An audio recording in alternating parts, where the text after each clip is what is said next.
Welcome, everyone. This is Pilot Niels, and you're listening to LOTRO Players News, where we take a look at the latest news in LOTRO and here at LOTRO Players. And this week we have with us Terry Adwin.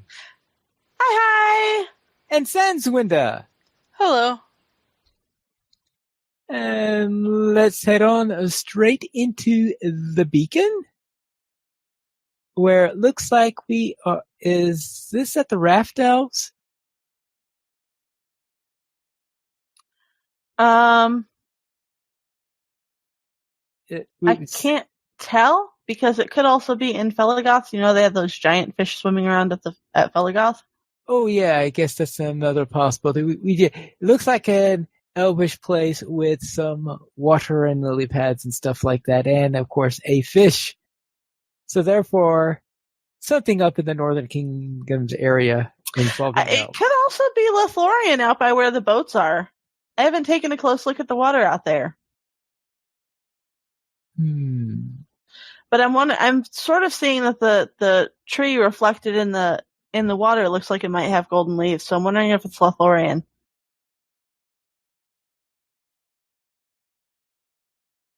There's a bit of a building reflected too. Yeah, it's the building that made me think it was. Well, that's why I'm thinking it's out by where the boats are that take you to Mirkwood. They've got those columns on the piers. They do.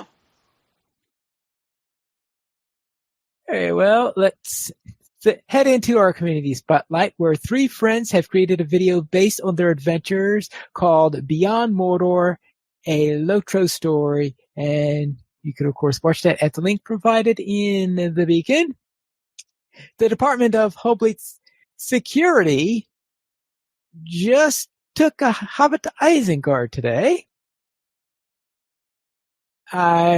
Maybe they will have a video of that at some point on the matter, but this is where they took Sapiens onto a little trip to Isengard, I guess to celebrate Days of Old, when I think he did that on... Did he do that one on every server, or did he do that one just a couple of servers? He did it on every server back when we had a bunch of servers. Yeah, I do remember that he did the Mordor one on every server. I didn't know if he did it on the Isengard one or not on every server. Okay. And the Harnkanger Game 7 has been announced, and you could click on the link to learn about the events, the prizes, and anything else that is involved in that event. Yay! And if you missed Weatherstock 10 last week, then you could find the full event video and make sure you have plenty of time set out for that. Yeah. Yep, because they get you through those huge number of bands, and there's 17 bands, I think there were, something strange like that, 15 minutes per set. Boom, boom, boom, boom, boom. Let's take a look into the Kin Hall. The Heroes of Gondor is a Russian kin ship on the Langeville server, and they're always happy to see new Russian-speaking players at all levels and classes. You can visit their group in VK by clicking on the link, and if you're interested, contact any member for an invite, and I would hope that the information is in Russian so that the members that they are looking for can read it. Yes, the information is very definitely in Russian. So let's head into our weekly comment. And what is your favorite weapon in the game? A bow. A bow? Okay, I suppose that makes sense for Sanswinda, who plays hunters quite a bit. Terry? My answer is probably not going to surprise anybody. It's whatever my character happens to be wielding at any given moment. Whatever you're wielding. But cosmetically speaking, there's a sword that I use on a lot of characters called Storied Blade. It's got a really nice cosmetic appearance, and it was featured in the database that Nathrian put together that was in the Beacon a couple weeks ago. Nice. All right. And you should not be surprised by my favorite weapon. A spear? A spear? Yes, I got it. Wow, you needed only one guess. Well, I almost said javelin just to see what you would say, but I mean, it's going to depend on the character because my burglar likes to dual wield frying pans and trout or just do a rolling pan lantern combination, Yeah, I do just to kind confuse of like the enemy. Yule sparklers. I love that we can have cosmetic weapons. That's what I love. That, yeah. But I like bows best. In the fan site news, you could join Tesla the Panda for some epic shenanigans. And you could watch Stina's Shiny Show, where she quests on her lore master. And you could watch Bloodborne run some featured instances. And you could watch Don't Fight Duck's quest in Mirkwood with Ray Replay. And you watch Gamilio Dan as he continues his adventures with episode 121 of his series. And Cordovan gave a little post revealing what the things are that you can get inside of Hobbit Presents and Gorgoroth Steel Bound loot boxes, so I don't think there was anything in there that actually surprised anyone. Well, this was kind of really interesting because it goes through kind of how the loot drops and how they figure out what you get, and how much you're getting screwed over by the RNG, I guess, when you don't get any of the cool stuff. Although I did notice what's not included in here is the regeneration food that comes out of Hobbit Presents way too frequently. Really? Those stupid Daleman's crams. They must be in the common or very common category and just left off of here for our speculation.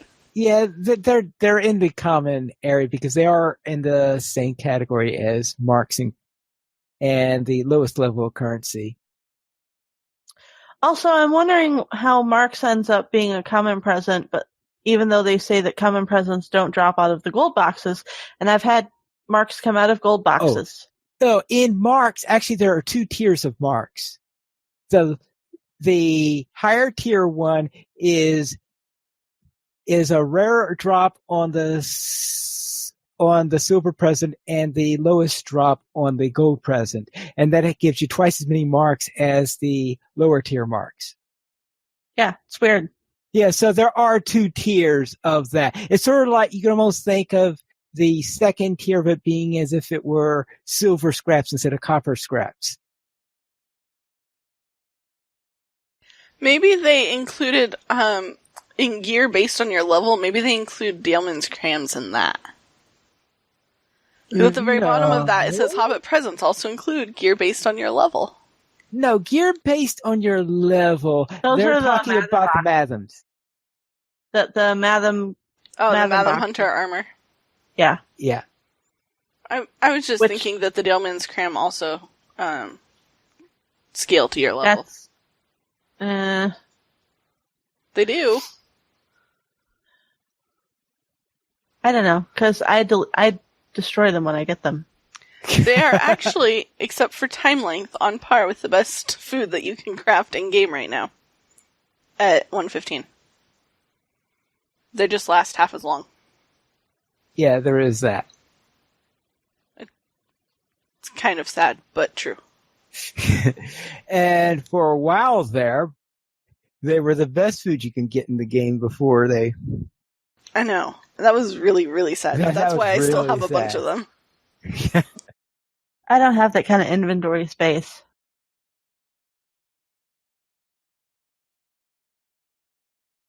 Yeah, that is a little bit... Yeah, I need more inventory space, but I'm maxed out, and that's a problem. And yeah, I am too. Yes. Sorry. Yeah. As we are recording this, we do have a buried treasure event. If you are interested in that, though, of course, only the live listeners will be able to take advantage of that since that is on July 29th. Also note that there will be downtime on Monday, July 30th for an update to the game for 22.4.1, where they are going to be preparing a new quest for Frostbluff called Stolen Sweets, where you visit various snowy locations throughout Middle Earth to recover stolen treats on it, and that they will have their, you could say, what do they call the event where your vacation in Frostbluff, which is going to be from July 31st through August 7th. So we will have, I guess you could say, Christmas in July. Well, August more likely, since it's going to be. Well, but that's cool. Everybody loves Frostbluff, so getting to go to Frostbluff when it's not Yule Festival is pretty awesome. Yeah, and they do note that the regular Yule Festival quests will be active during this time. Ooh, even better. So therefore you have that. And they're also noting other things in it, is that they have a few small things that they're doing. Probably the most important thing to know is that for festivity tokens, there is being a cap placed on them of 40. If you already have 40 more tokens, you will need to spend those tokens before you'll be able to gain any more of them. And these tokens are now going to be put into your wallet, whether or not you have the enhanced wallet. Okay. So that's for those people who may have accumulated huge amounts of by constantly running the picnic. And that's true both. Didn't you need huge amounts of them? No, you needed for each item, you needed about 20, I think, usually for items in there. So if you wanted everything, you probably wouldn't need it quite a bit. Yeah, you needed huge amounts of them. Yeah, but you'd be spending them along the way, so you'll never worry about the cap if you kept on buying the stuff along the way. Oh, yes. And there will also be a cap of 40 on the Thrain tokens. Though if you were low on space, you might have wanted to just have tokens in your inventory until the last second while you figured out what to do with the stuff. That's true. Yeah. Since everything is bind to account on acquire. Thanks so much. Yeah, that is the little thing on that matter. And concerning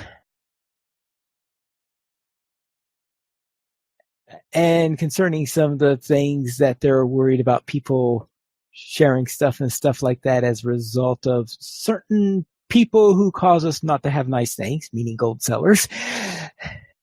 There are more nice things that have been killed by gold sellers, I think, than any other group in the game. That's just sad. Yeah.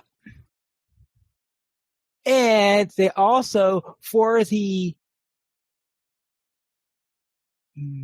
Isengard lookalike things that you can get from loot boxes, they decided all Isengard icons and motifs have been removed from the caparisons, bridles, and saddles of the Steed of Shifting Hues. The Steed of Shifting Hues mount granting items now bind to account when acquire and will not auto-consume.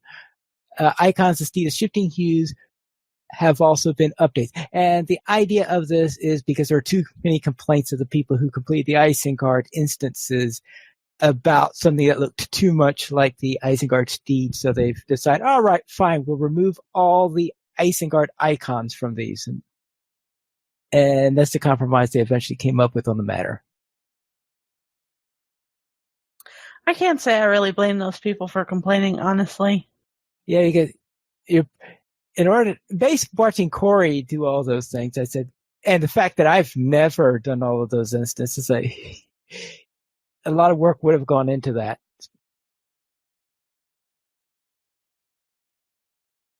And finally, our screenshot of the week, where Pontin Finberry posted this week. It looks like getting ready to sing "The Hills Are Alive" with the sound of music. That was actually the caption that accompanied the tweet, because I saw that and retweeted it because it was awesome. Oh, that was the caption? That was actually the caption that was on the tweet, yes. That's awesome. Well, okay. That's the spin emote, if anybody's curious. Yeah, and you had to time that one really right. You really do. You've got to do it and then spam your screen cap to get it just right. Yeah. But yes, that actually was the caption that was on the tweet when it was posted, because I saw that one. There, yeah, it does spin for that one, and beg for that particular one, and it is like a perfect shot to evoke that. Yeah. I wonder how many times it took trying to catch it just right. I don't know. I've been known to take anywhere from 100 to 200 screenshots trying to catch just the right moment in an emote. Well, some professionals photographers take quite a number of shots in order to get exactly what they want. And that concludes our beacon for this week. So let's head into our store sales. And Terry, what's for sale?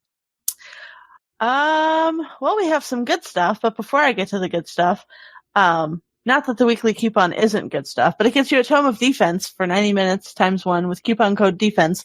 I should note that they're using not the American spelling of defense. It's DEFENCE instead of SE. Summer sales through August 2nd, 35% off ingredient packs, yay, crafters. 50% off Skill and Slayer deed times 5 if you really, really need to knock out those deeds. 75% off Doomfold crafting tiers, again with the crafting. And then the good stuff. We got 20% off now through August 2nd. Vault storage and shared storage, inventory slots, and currency cap. So if you have not upgraded your currency cap and you're not VIP, now is a good time to do it.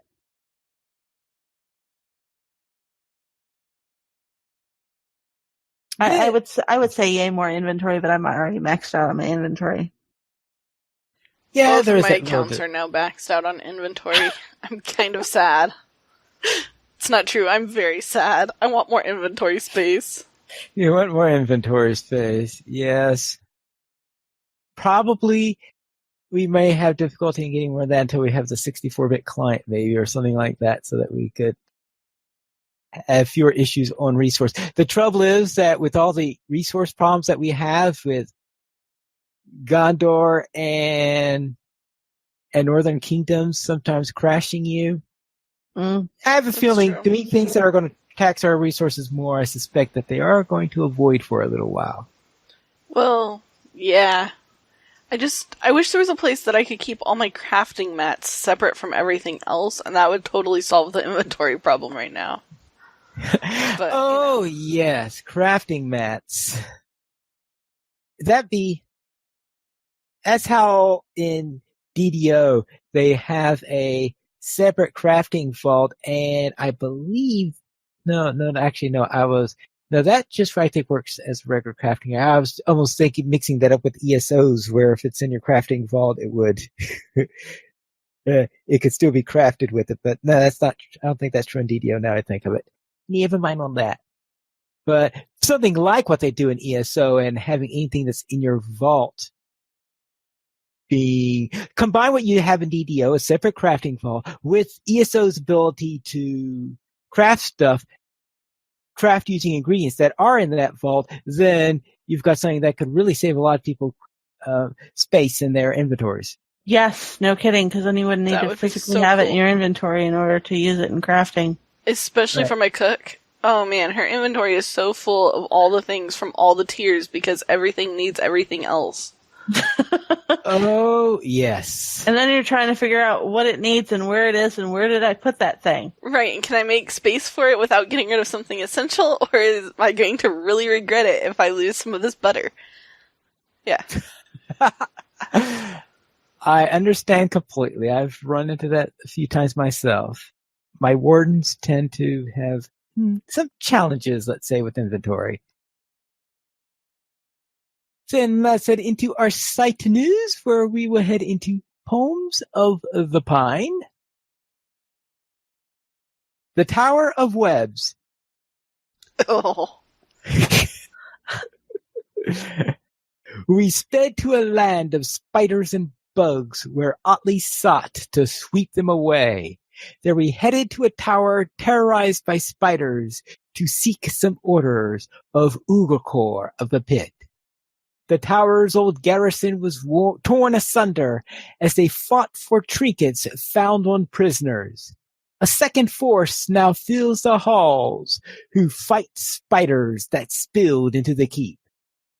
We snuck past Orc and Spider both to find a note with news, a tale of treachery in the tower we read that imperiled the power of the pit.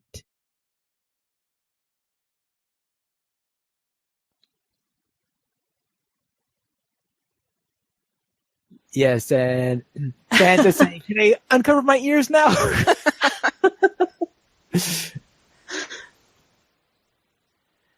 Good job, Timeleaf.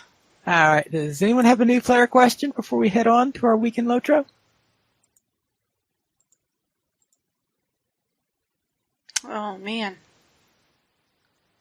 I'm not coming up with one real fast. Sorry. I totally forgot to look at that. Very well, then let's into our week in LOTRO. And Sans Window, what were you up to? Well, besides doing a lot of dailies to try to cap off another LI for another alt, which is the main reason that I haven't RE'd another one this week, I went treasure hunting, and I found some huge treasure caches, and that was pretty awesome. I didn't get super awesome loot out of the huge treasure caches. Well, I got 16 treasure coins, so that was nice, but it wasn't what I was hoping for. But that was kind of cool. And I met and wiped out some smarter than average lath bears on the field trip, which prompted a whole very funny conversation with picnic baskets and other things. So yeah, that was fun. The lath bears did not have any picnic baskets though, and we did not see any rangers while we were out there. And I explored earlier today, Esgaroth of Old, and discovered my Runekeeper is still super squishy. As though I had any doubt, when going through the forest and almost dying twice by wolves. Yeah, having pulled 2 looters in Esgaroth of Old, quickly resulted in having to sit there and wait for a res from Sunders. Who was laughing gleefully about it.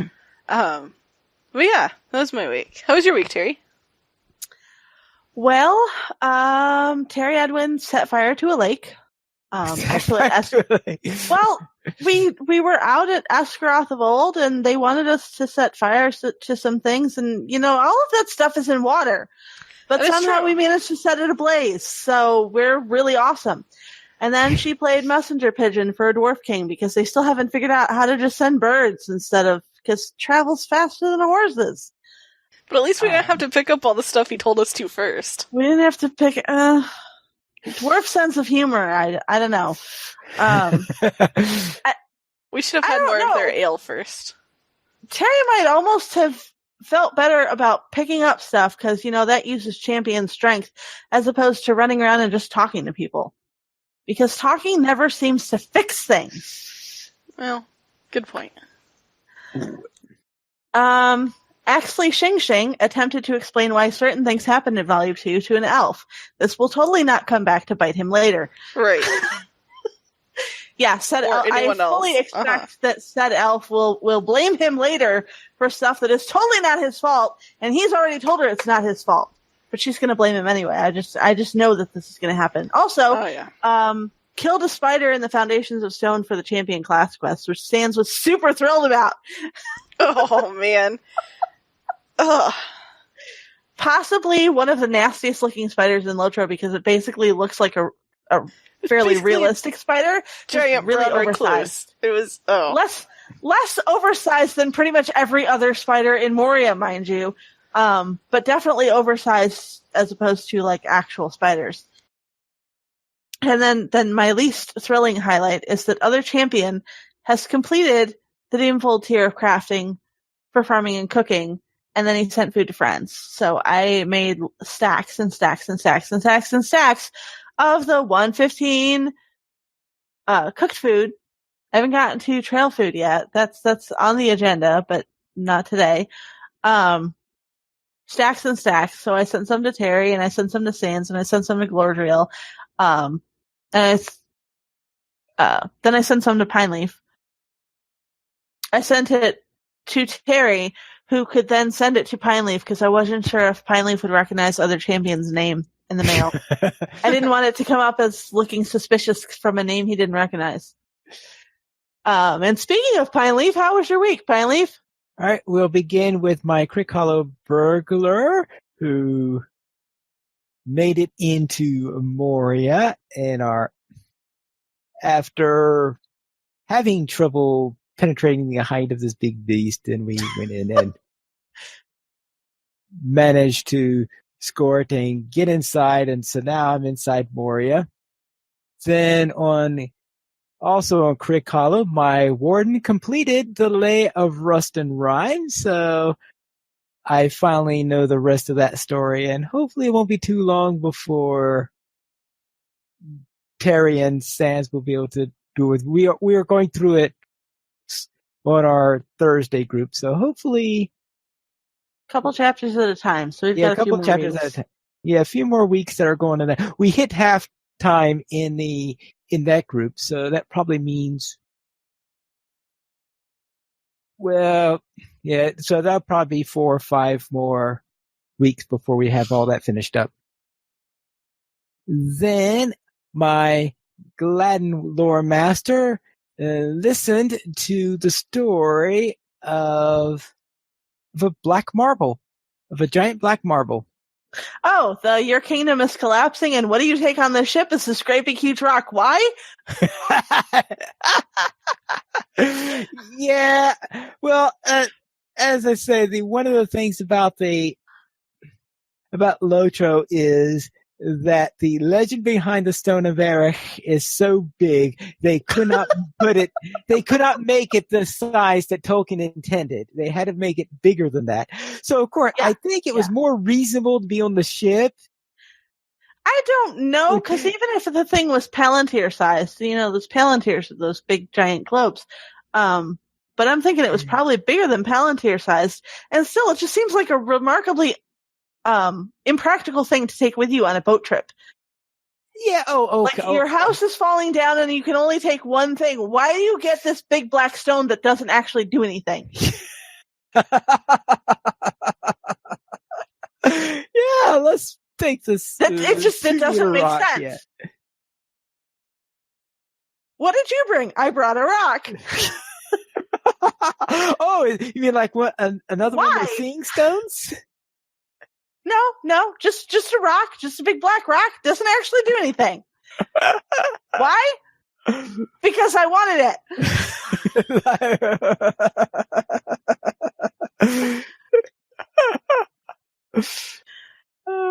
I've never quite understood that decision. I'm sorry. I don't get it. Unless it's like the special marble that was like the symbol of his house that was falling down. I can't imagine why would you pack a big black rock? Yeah, that was, the question is, what was so special about that stone that made Isildur want to bring it with him? And they never really tell us, do they? Well, I don't think Tolkien ever tells us either. No, they don't actually tell us. They just say, because he wanted it. Mary Rose Morningsong in the chat says, rock, no paper or scissors? Yes, no paper or scissors, nothing actually useful, because you could use paper or scissors. No, he brought a rock. There's a guy that should have been voted off the ship. Maybe they needed more ballast quickly, and he's like, oh, here's this rock. Look at me, I can lift it. Aren't I so awesome? Then they ended up not needing the ballast, apparently, because it actually made the trip. Well, yeah. Well, perhaps they needed it to help.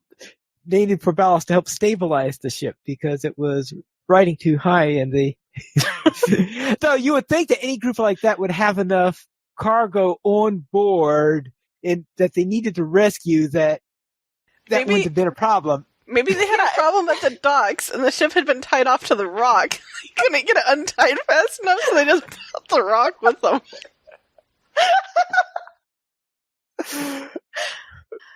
I don't know. It's just all of the things you could bring, and you bring a rock. Why? I have a feeling that would be a good question to ask Corey. I'm gonna tweet at him right now. Yeah. Say, why bring a big black rock? And even if it's only 2 meters long, as opposed to the what is it, about 10-meter monstrosity it's in the game?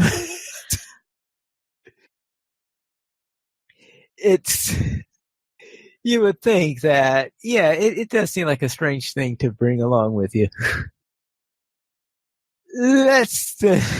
We currently have 20 supporters on Patreon. If you'd like to join this illustrious rate of players and help support LOTRO players, simply go to the donations page where you can support the Players Alliance on Patreon.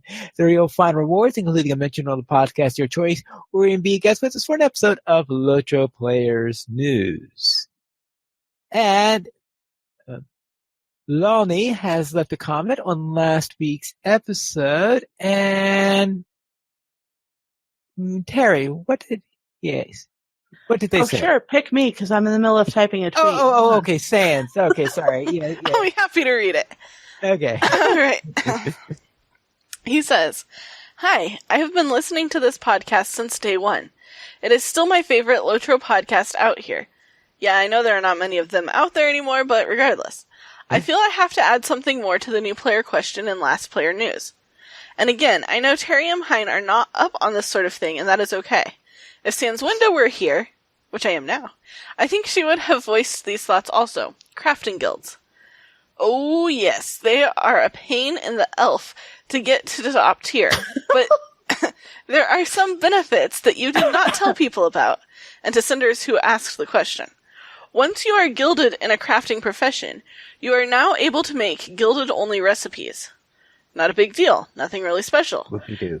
Well, except black dye, maybe. But he didn't write that. Okay. Oh. You are also able to make non-gilded recipes in bulk to save time in crafting. Again, not a big deal. But, and here is the thing that Terry and Pine have no interest in, you can make second and first age legendary weapons and items from guild-only recipes. Sure, you can go on the auction hall and buy these items, if you can find them and afford them. But to be able to make them for yourself and for any kinmates is very handy. I have also made these items for people in world chat that asks if someone will make them a first age item. They have the materials and have always offered to pay me for my service, which I always refuse. Landy players don't ask for coin to help someone out. Well, most of Landy players. I, like you Terry, hate crafting. But I have been playing long enough that I did grind out a crafter in every vocation, and gilded them. At the time I hated doing that, but now I am so glad that I did. And Pineleaf. Yes, the 115 cooked food, all 3 types, are now much better than the 105 ones. LOTRO Standing Stone Games gave us better recipes about 6 months or so ago. Can't remember the update, but they are better. I hope I did not sound too snarky in this comment. I probably should have waited a day to post this, but time is always short, and if I waited, I probably would not have posted anything. Of course, you are free to say that I should not have. Lol. Your loyal listener, with a few too many glasses of wine in him, Finn. But not the one that Cinders mentions. There are a lot of us in LOTRO. LOTRO. Alright, first off, concerning the 115 food, I'd have to go back to what the old version, because there was a version of the food, of the 105 food, that was originally, it was superior to it. It's just that by now, everybody's used up all their old 105 food, so it's hard to get those numbers now. But they nerfed any new 105 food that you made with new numbers. And I know the 115 is much better than that, but I don't know if it's really better than what the old versions were, because that was really, really good food that they had back then. And yes, and I do have crafted LIs with my 100. I did say that the only one I had were a cook and a woodworker. And yes, the woodworker, the only reason I leveled up the guild on that woodworker is because of, I talked about weapons in there. I guess I didn't make it clear that yes, it was for those legendary items, those second age legendary items that I could get on that character. I don't think I've made that very clear though, which is why that was brought up here, I presume. I always forget about that because I try not to think about LIs as much as humanly possible. And B, I've been fortunate enough to, whenever I have a character who hits the level of can get an LI to imbued, somebody sends it to me in the mail, whether I want it or not. So I always forget. And plus, the only character that I've got that's remotely close to being gilded is my cook, who's not making any LI stuff. Go figure. They don't have legendary food. They need legendary food. Why, are you going to get relics putting into your food?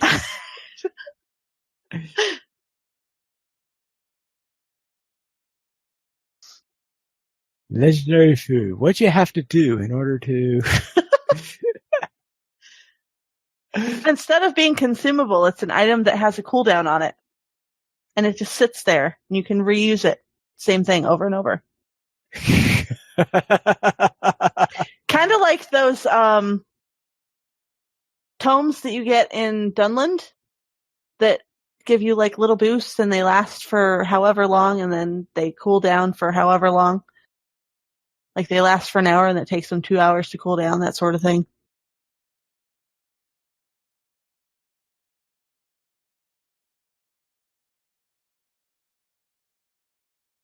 Okay, anything else? We did not receive any emails this week, so we did receive a long comment. If you have an email, you can send it to podcast@lotraplayers.com, and you can also follow us on Twitter, the Players Alliance @PlayersAlliance, LotraPlayers @LotraPlayers, Ariandis @Ariandis, Pineleaf @Pineleaf, Niels Senswinda @Senswinda, and Terry Adwin @Terry Adwin. The Players Alliance has 4 shows every Monday at 8:30 p.m. U.S. Eastern Time. We have DDO Players News. Every Saturday at 8:30 p.m. U.S. Eastern Time, we have LOTRO Players News.